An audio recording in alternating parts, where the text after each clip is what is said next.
All right, Dave, let's bring in our man from Washington right now. We got Congressman Pat Meehan, serves on the Committee on Homeland Security, and you're also the chairman of the Subcommittee on Counterterrorism and Intelligence. What do you make of this? Well, this is a serious charge. I mean, they're both serious charges, and more so than just, the general concern about terrorism. This is part of a network that's been demonstrated to be funneling materials that ultimately were purchasing weapons. Now, Hamdan's conspiracy was taking cell phones. In fact, it was an investigation that began when I was U.S. Attorney. That's interesting. Yeah. So do you have any sort of behind-the-scenes insights into, what's going on with this? Well, we were watching it at that time, and it was very serious, watching the fence, and it was a full service, as you saw, from cell phones to other kinds of, all the way to automobiles. But it was the use of it, and more significant, his fleeing back to Paraguay, a piece that, that's really a staging area.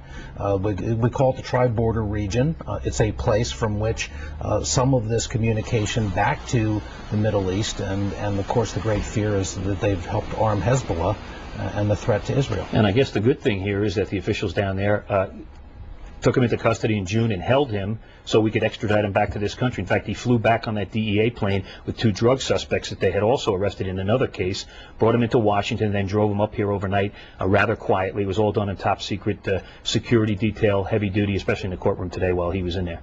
It was interesting, the comment from the expert you're speaking with about how, there's probably people that are flipping right now and giving some more information because this is about a 2-year-old investigation.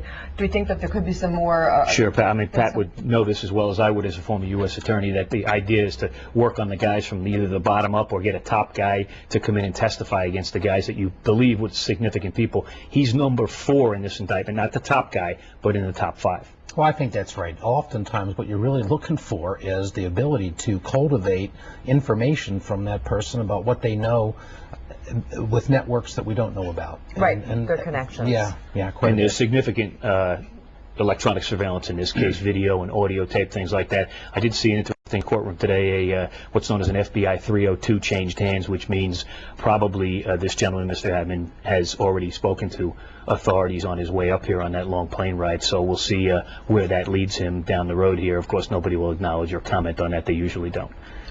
It's also, this was a person that's, a foreign citizen, but we also have the situation where we have another person that's in this country illegally, the situation in Texas. So they're not homegrown terrorists per se, but they're people that are here and operating, largely by themselves or with small groups. What do we know about that case? Well, that's, again, a real paradigm case. We found somebody that found a way to get into the country in a way that it would not draw scrutiny. A student visa, came in, studied for a period of time, and began to use all the indicia of somebody that's here like any other student. Concern about how he was being funded in the form of who was paying for his ability to be over here, and then systematically went about trying to carry out jihad. Now, he does look like what we call the lone wolf.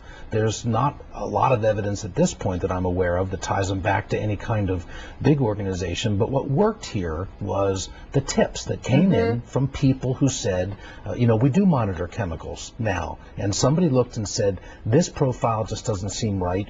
They were able to bring that to the attention of the authorities, and then the authorities were able to follow him. And I argue this is why we needed the Patriot Act. They used the capacity to have the roving wiretap to follow more of his engagements until they were able to put the case together, and this guy was trying to build a serious bomb that would have murdered. And the congressman knows this, how close this came to being a real deal thing. Donnie Taraf came here on a Saturday to buy those M4 machine guns and that Stinger missile, and that's when he got popped by the FBI. Right. So it was right there. Yeah. All right, gentlemen, thank you for both of talking about this topic. It's something that it seems like right now, at least we're one step ahead of the accused bad guys, and we hope it stays that way. Thank you for your insights. Good work done by a lot of good people to get these both cases done.